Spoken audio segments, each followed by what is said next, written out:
Welcome back. Before we take a look at the day's business news, let's take a look at the stock indices across the GCC.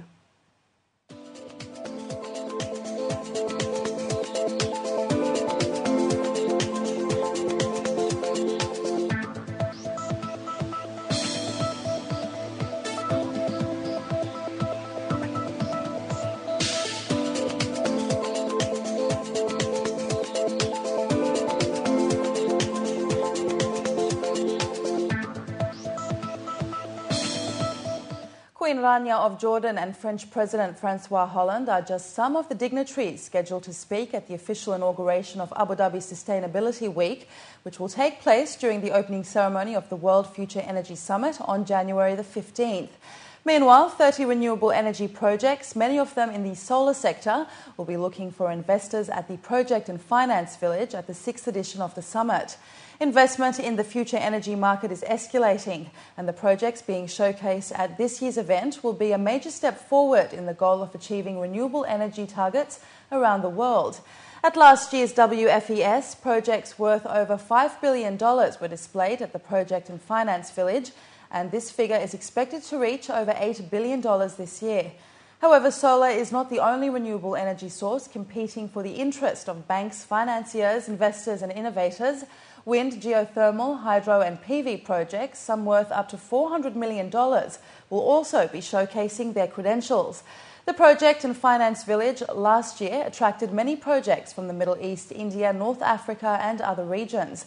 The theme for this year's village, in association with Ernst & Young and supported by Bloomberg New Energy Finance, is powering the future of clean tech and renewable energy investments, and is set to see increased participation from banks, donors and clean tech entrepreneurs. Growth in the UAE is set to rise to 3.8% this year, according to an Emirates NBD GCC quarterly report released today.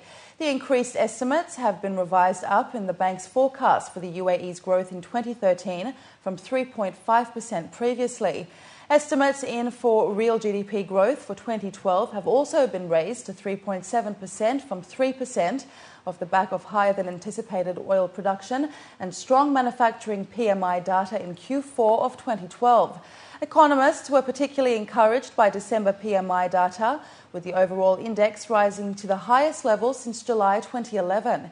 Importantly, according to Khadija Haque, a senior economist at Emirates NBD, domestic demand appears to have gained momentum in Q4 of last year, which bodes well for 2013, with economists expecting many of these sectors to gain momentum, with manufacturing, tourism and hospitality likely to continue to benefit from regional demand. Firstly, oil production in the UAE last year was much higher than we had initially predicted. Bloomberg estimates put oil production at about 6% higher than, or 5.5% higher than 2011. So that would have been a big contribution to the headline GDP growth number. But also the data for manufacturing in the fourth quarter in particular was much stronger than we had anticipated. The other sectors in the non-oil sectors also performed much better than we had initially predicted at the start of the year. So after big jumps in 2011 and 2012, we actually expect oil output to be fairly stable, if not actually decline slightly next year.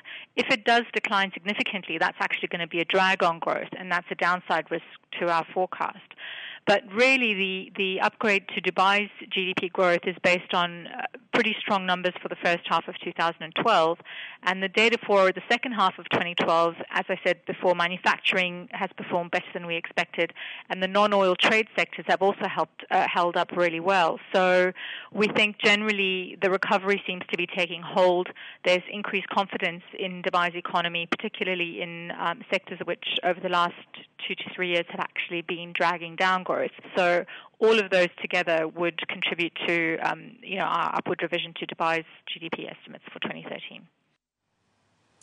And Etihad Cargo has announced a new direct weekly freighter operation from Abu Dhabi to the southern Chinese city of Guangzhou. The new service will operate every Thursday using an Airbus A330-200F freighter with a capacity of 68 metric tons. Guangzhou is the third largest city in China, the capital of the Guangdong province, and is a major centre for the manufacturing of electric goods. Commenting on the move, Kevin Knight, Etihad Airways Chief Strategy and Planning Officer, said China is a strategically important market for Etihad Cargo, and the new service will allow Etihad to capitalise on the strong export demand coming out of southern China.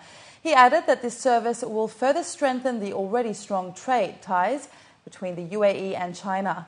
Etihad Cargo already operates 9 weekly freighter services between Abu Dhabi and the Chinese cities of Shanghai and Beijing.